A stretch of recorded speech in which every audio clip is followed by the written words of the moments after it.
So, the girls had finished their first hour of PE, physical education. They had run circles around the football field. Most of them did 3, some of them did 4. They were all exhausted. And Ms. Strong, the PE instructor, blew her whistle and had called them all in.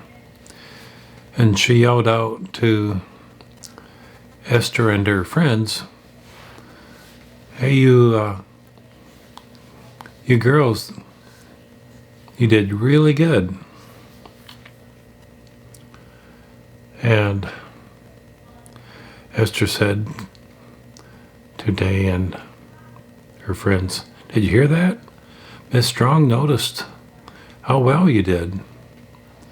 And tomorrow will be even easier."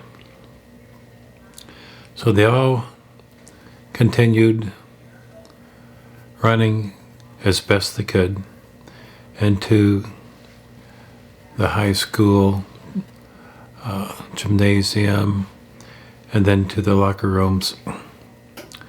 They're all getting ready to take quick showers and go on to 7th hour class. Esther was a few lockers down with some other girls, and several of them were laughing at Esther. They were chuckling, and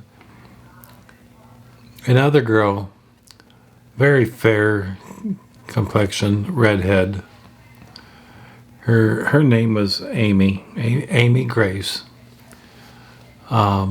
She came up to Esther and said, "You're new this semester, aren't you?" And Esther said, "Yes, I am." And Amy said, "Well, everybody is looking at you because you're different. You're like a blank slate. Most of us, by the time we're seniors, we have some ink and some piercings, and you're just totally a blank canvas." And they find that rather interesting. And you shouldn't be offended. They just haven't seen that before. And Esther said, "Well, I just moved here from China, and my name's Ester Saint. What's yours?" And the redhead said, I am Amy Grace." And Esther said, "Well, Amy, I'm not exactly a blank canvas." And as Esther was shedding her PE clothes and getting ready for the shower, she turned around, started to walk towards the shower, and Amy could see on Esther's back, from the lower part of her neck to the upper part of her waist, a 5-headed dragon, the most beautiful work of art that Amy had ever seen. And Amy was very excited about this because Amy's goal in life was to become a tattoo artist. And so Amy quickly disrobed and followed Esther. And the other 3 or 4 girls, they had dropped their mouths open in complete awe of Esther's faux tattoo on her back, which was really magnificent. And so in the shower,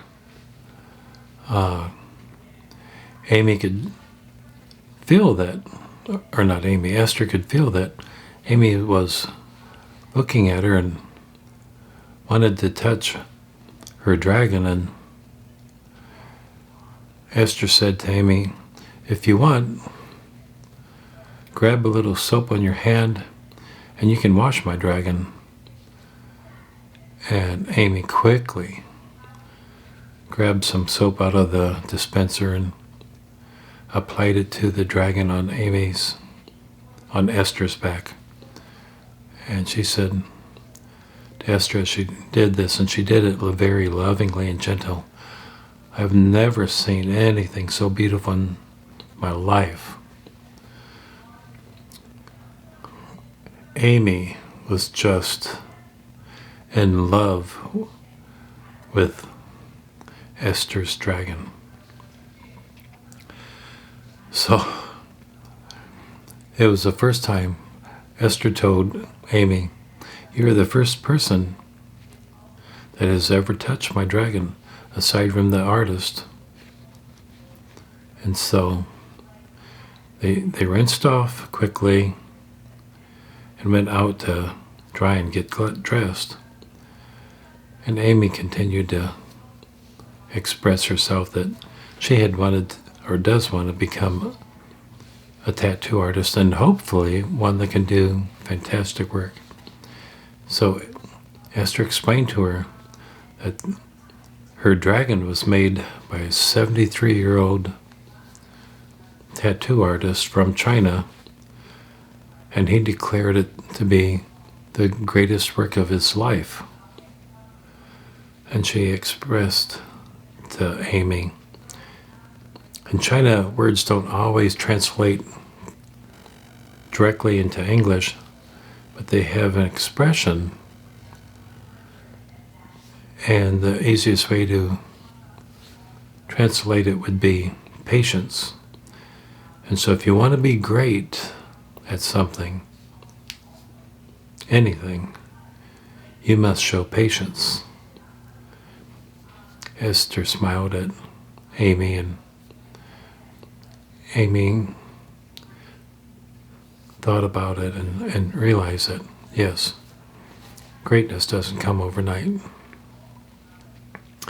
So Esther excused herself. She had quickly dressed and said, "I have to go see to my friends. They're probably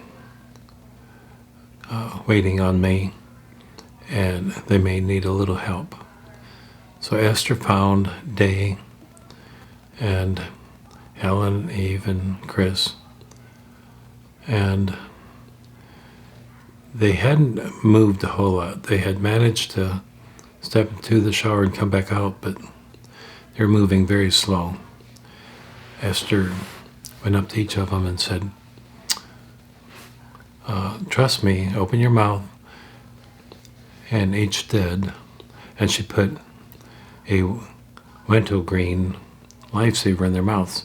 And she said, "Breathe in deeply, and this will help you gain back your breathing and your energy." And all four did, and it was true. The lifesaver did help them recover from the exhausting run. So Amy looked down the locker room and saw Raven, and she had managed to pretty much get herself dressed, and she ran down to Raven and said, "I am very impressed that you have done so well getting yourself dressed after such a long run." And Esther gave Raven a lifesaver too, and told her this is the best way to recover after a hard run. And so she said, "It's time to go out and sit on the bleachers and wait for the whistle to blow." So all the girls went out. They're waiting at the bleachers. Ms. Strong welcomed them all and told them they had done well for the first day, to continue the hard work, that all she expected for them to do was to come, get dressed, and run. and that they would earn their A at the end of the semester. The whistle blew. Everybody went their own way, and that meant that all the girls in Ester's group went to a study hall. The study hall was run by a Ms. Booker.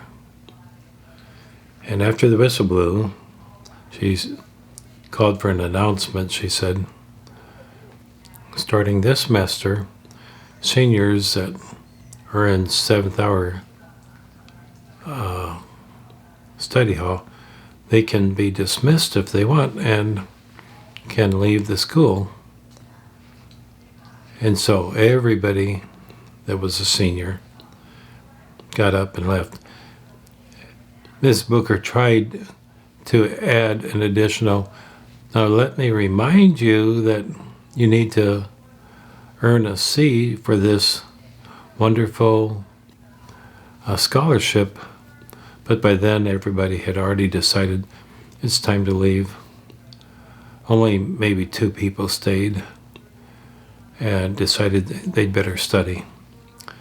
So in the hallway, the seniors were told to try to remain as quiet as possible because there were other classes going on. And Esther ran into Raven and said to Raven, will you be able to get to the diner? The diner's name is Noah's Diner. We're all going to meet there and talk a little bit after school. And Raven said, well, I don't have a way there. And Esther said, well, I'm on a motorcycle today, and if you don't mind, you can come with me and just meet me out in the parking lot where the bikes are. And Raven said, okay, thank you. So eventually, Esther went out after going to her locker, and she saw John, her new friend, and his 2 buddies, Wes and Mike, I believe, and said hi to them. And they were really excited about the new scholarships, guaranteed. And so Raven showed up, and she said, we're headed to Noah's Diner, and we'll see you tomorrow. And John, Esther bumped fists, said, have a good night to each other. Everybody started their bikes and took off. So Esther had given Raven her helmet to wear. And once they got pulled into Noah's Diner, Raven got off the bike and removed the helmet and was so excited she was practically jumping up and down and expressing how much she loved riding on a bike. Said, I would just love having a motorcycle, but it's just not possible right now. And Esther said, well, I also have a car in the garage being worked on, and I'm really looking forward to keeping that. So at that point, Esther said, let's go in and see all the others and see what's happening with them. So the first day of school was over.